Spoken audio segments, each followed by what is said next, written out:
के भेज दो। अब शेर आपका भाषण होगा, आप बोल देना। पिछले 2 महीने से लगातार एक ही बात राजस्थान में सुनाई दे रही है और जसवंत सिंह जी ने भी वही बात दोहराई कि राजस्थान के अंदर सरकार इस देश के प्रधानमंत्री नरेंद्र मोदी जी के कारण बनी। देश के प्रधानमंत्री नरेंद्र मोदी जी ने विधानसभा के चुनाव के अंदर हर भाषण के अंदर 2 मुद्दे उठाए। वो 2 मुद्दे थे क्या? वो 2 मुद्दे थे पेपर लीक और लाल डायरी। पेपर लीक के संदर्भ में प्रधानमंत्री जी के, हाँ बता रहा हूं, लोकतांत्रिक व्यवस्था के अंदर मुझे अधिकार दिया बताने के लिए और मैं बता रहा हूं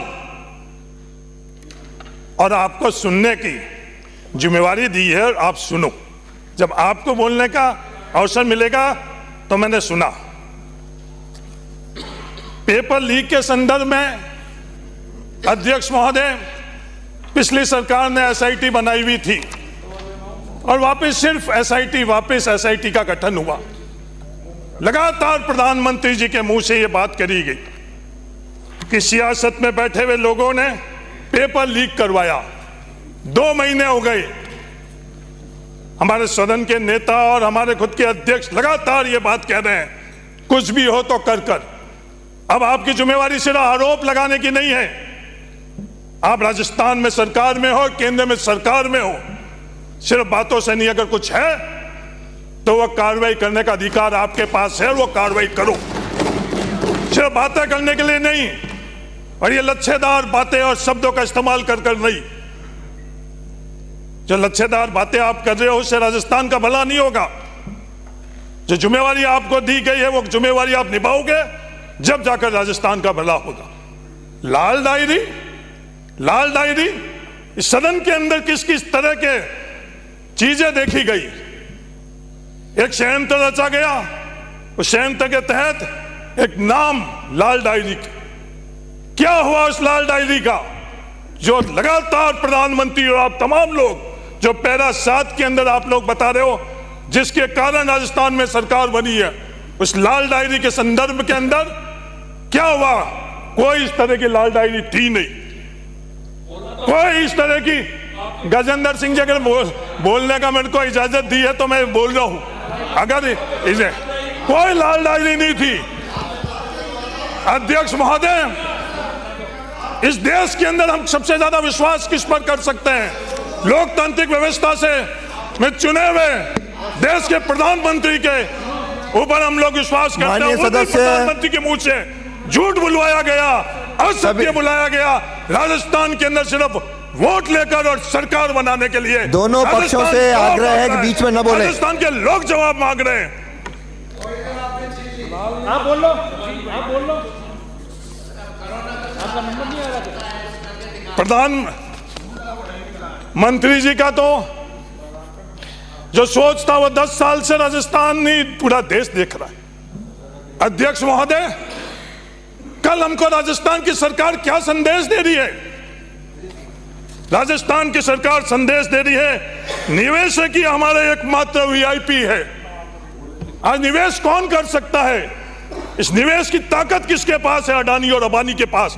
वोट लेते वक्त तो युवा वीआईपी, वोट लेते वक्त किसान वीआईपी, और सरकार में बैठने के बाद वीआईपी निवेशक, ये राजस्थान के अंदर होने नहीं देंगे। राजस्थान ने एक मजबूत और सशक्त विपक्ष दिया है। राजस्थान के अंदर ये सपने आपके कि राजस्थान को उन निवेशकों के अडानी और अंबानी पर गिरवी रख दोगे, ये नामुमकिन है। ये सोच और कल्पना और ये संदेश धरातल के ऊपर नहीं उतरने देंगे, क्योंकि ये जिम्मेवारी राजस्थान में हम लोगों का विपक्ष के तौर के ऊपर सौंपी। अध्यक्ष महोदय, एक शब्द भी, हाँ एक मिनट, 1 घंटा बोल सकते हो? मेरा व्यवस्था का प्रश्न है। माननीय सदस्य से रिक्वेस्ट है, नंबर निवेदन है कि माननीय सदस्य बोल रहे हैं और बीच में बेल से अंदर जाते हैं, दोनों के बीच में कृपया नहीं आएगा। मेरा पीछे से जाइए, इधर आइए, इधर आओ, पीछे से जाओ। Sir sorry. अध्यक्ष हमेशा कोई भी सदस्य बीच में वेल में नहीं आएगा। राज्यपाल के अभिभाषण के अंदर एक शब्द भी सामाजिक न्याय पर नहीं बोला गया। ये इनका अधिकार है, जिसको जहां बैठाना हो। जोगाराम जी, आपका सौभाग्य है 50% की आबादी से ज्यादा की आबादी का इस फ्रंट बेंच के ऊपर एक लौटे प्रतिनिधित्व जोगाराम जी पटेल के तौर पर ही हम लोगों को मिल रहा है। पर सामाजिक न्याय के बारे में एक शब्द भी इस अभिभाषण के अंदर, कोई आने वाले समय के अंदर रोड मैप, आज मंत्रिमंडल की सामूहिक जिम्मेवारी बनती है। आपके मंत्री राजवर्धन सिंह जी क्या बोलते हैं? एक मंत्री नहीं बोलता, जब मंत्री बोलते हैं तो वो सरकार बोलती है। वो क्या बोल रहे हैं कि 2018 के जो आरक्षण के अंदर परिपत्र जो जारी हुआ था वो वापस जारी करेंगे। 2018 के अंदर हम लोगों के साथ न्याय की जगह अन्याय किया आप लोगों ने। 50% की आबादी से ज्यादा को जो हम लोगों का आरक्षण 21% आरक्षण कोई भीख नहीं दी थी, संविधान ने हम लोगों को दिया। उसके सामने 1% भी नहीं, कई भर्तियों में 0% हम लोगों को नौकरी मिली है और आप वापस बात कर रहे हो। सभापति महोदय, मैं इनसे निवेदन करना चाहता हूं, राजस्थान के अंदर ऐसे हालात नहीं बनाओ। इन हालातों से बहुत बड़े संघर्ष की परिस्थिति आ जाएगी। ये महाभारत किन परिस्थितियों के अंदर हुआ? सिर्फ 5 गांव मांगे गए और 50% से अधिक आबादी के लिए जो उनका हक और अधिकार है वो आरक्षण भी आप पूरे तरह से नहीं दे रहे हो। और सरकार की तरफ से बोला जा रहा है कि वो आरक्षण हम लोगों को चेतावनी देना चाहता हूं, राजस्थान के अंदर हम लोगों के साथ ये अन्याय नहीं होने देंगे आपके साथ। इस तरह की स्थिति दक्षिण के अंदर इस तरह की स्थिति बनी। पेरियार ने कोई शौक से आंदोलन नहीं किया, उस समय मजबूर कर दिया गया। इसी तरह की सोच ने मजबूर किया पेरियार को कि वो आंदोलन किया। उस आंदोलन का क्या नतीजा निकला आप अच्छी तरह से जानते हो। सभापति महोदय, मैं सरकार को चेतावनी देना चाहता हूं कि राजस्थान के इस तरह की परिस्थिति आप पैदा नहीं करो। जोगाराम जी, अध्यक्ष, जोगाराम जी मेरी ओर देख के बोले, मेरे को आपके ओर नहीं बोल रहा हूं, ये बीच में नहीं। मैं सरकार को यह कहना चाहता हूं, जिस तरह से वंचितों के साथ दक्षिण के अंदर उस वक्त स्थिति पैदा करी, वो स्थिति आप सरकार में रहकर हम लोगों के साथ नहीं करो, वरना हम लोगों को भी उसी तरह के आंदोलन करना पड़ेगा।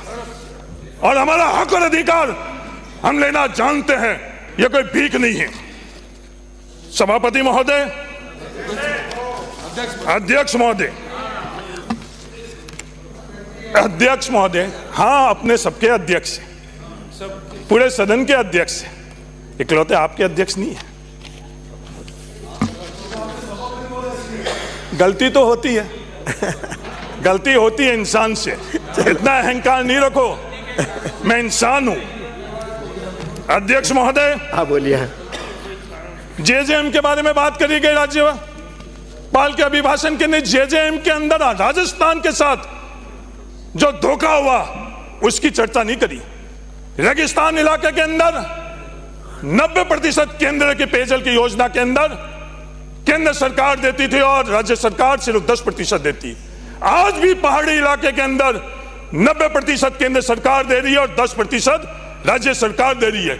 हमारा दुर्भाग्य, मंत्री हमारा खुद होते हुए हमारे साथ धोखा दिया गया और सिर्फ 45% का वो फैसला किया गया और 10% पैसा हम लोगों से लिया जाए।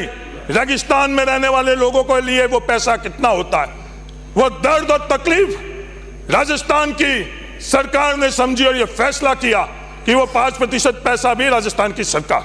मैं आपके मार्फत से निवेदन करना चाहता हूं मंत्री महोदय को कि जो 5% का फैसला किया, उस दिन से पहले जो पैसा राजस्थान की जनता ने दिया, वो पैसा भी राजस्थान की सरकार के तरफ से देकर उनको राहत पहुंचाई दी जाए।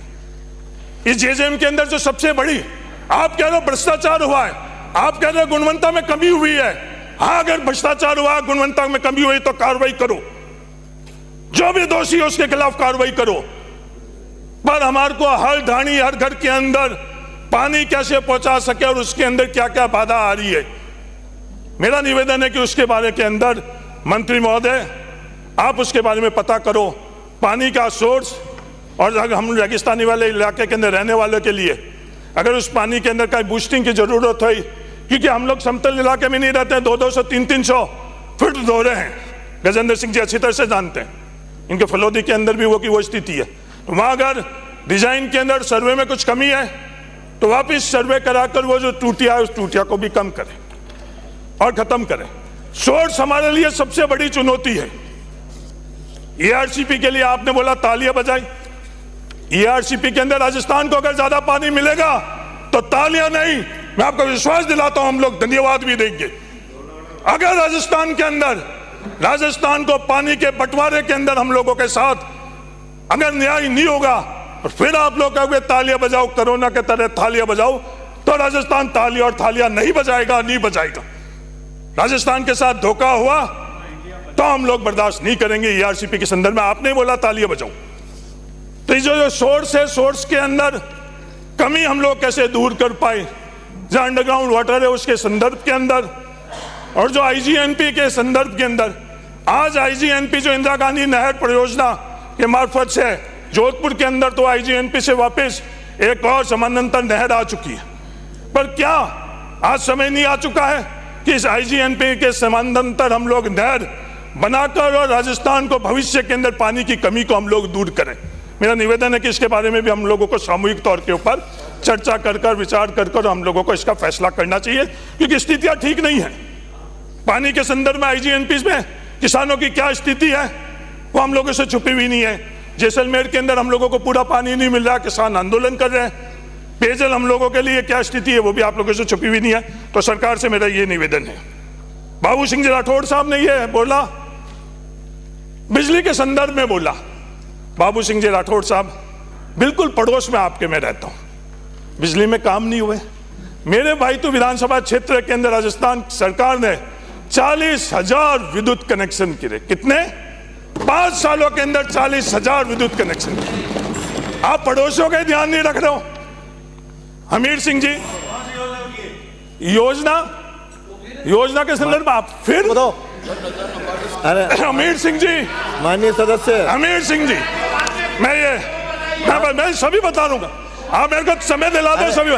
बीच में हमीर सिंह जी मैं धन्यवाद देना चाहता हूं। सदस्य बाड़मेर के पूर्व समय हो गया, लोकसभा सदस्य समाप्त करिए की जयंती, कल 100वें वर्ष की जयंती आप लोगों ने बनाई, मैं तहे दिल से धन्यवाद देना चाहता हूं। उनके विचार और विचारधारा के संदर्भ में आपने आयोजन किए। आप लोगों ने यह बात भी कही, क्षत्रिय संघ के अंदर हम राम के पूर्वज है, आपको गर्व है, वंशज है, हमारे पूर्वज शूद्र है, उन पर भी हमारे को फक्र है। इस जो व्यवस्था क्षत्रिय और शूद्र के संदर्भ के अंदर है, योगदान हम लोगों ने भी दिया। हमारे पूर्वजों ने राजस्थान में संघर्ष किया है, भूमि अधिकार में संघर्ष किया। राजस्थान के अंदर कांग्रेस ने हम लोगों को भूमि स्वामित्व दिया, जिसके कारण हम लोग यहां खड़े। जो संघर्ष और विचारधारा की बातें हैं, ये भी बात करी गई मेरे जिले के निवासी और पड़ोस के पोखरण विधानसभा क्षेत्र के विधायक महोदय से कि राम कण में हम तो दिन भर 2-2 बार राम का नाम लेते हैं, राम राम राम राम नहीं लेते। आप अच्छी तरह से जानते हो, आप हमारे जिले के ही हैं। आपके नाम के साथ ही राम लगा हुआ है। पर कबीरदास जी ने क्या कहा? कल आप ये संदेश दे रहे थे वहां कि दशरथ पुत्र राम, कण कण में राम, ऊर्जा के स्रोत राम, 15 मिनट दिए थे, जिसकी परिकल्पना और व्याख्या नहीं कर सकते हैं वो राम। हरी, अयोध्या क्यों नहीं जा रहे? आपके बड़े नेता लोग आपका समय हो गया, अयोध्या तो चले जाएंगे, अयोध्या तो जाएंगे। अरे बैठिए।